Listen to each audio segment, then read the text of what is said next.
trapné zprávy. Dobrý den, já jsem Ktipav a jsou tu další trapné zprávy. Určitě se vám po nich stýskalo, takže můžeme začít. Takže musím koupit rohlík, chleba, vajíčka, mléko. Hej, kdo mi dal ten scénář? Promiňte, madam, ale žádný ale. Ach, tady je ten správný. Hvězda Miley Cyrus udělala skandál na O2 Paréně.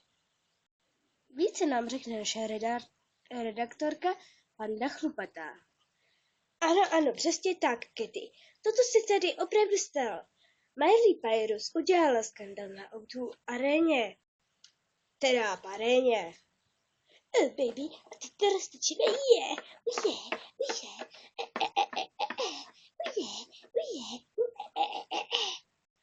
Prosím, madam, pojďte s náma. Ano, pojďte. Ne, já jsem nejlepší, vypadněte, vy nejste nic. Tak, pojďte. Ne. Toto bylo vše. Děkuji, Pando.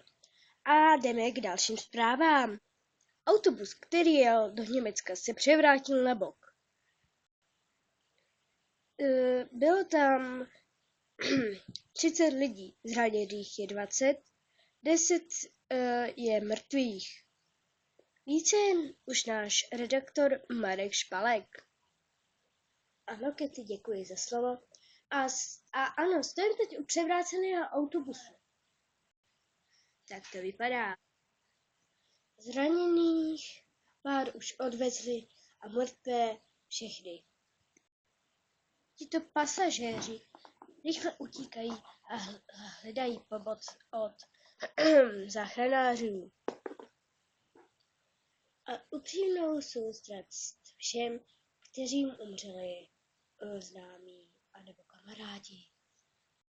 Předávám slovo Kitty. Děkuji, Marku. A teď je na řadě sport. Ahoj, Jirko. Ahoj, Kitty. Tak co pro nás dneska máš? Mám pro vás úžasné fotbalové utkání. No, podívejte se sami. Wow. A je to tam, dámy a pánové, a je to tam. Jo. Děkujeme, Jirko. A na řadě je počasí a padí Viktorie. Počasí. Jsem zde. Takže, jak bude zítra?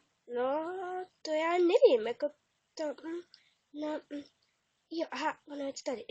No, takže bude zítra jasno a polojasno a počkat. Tady je toho nějak hodně, ne?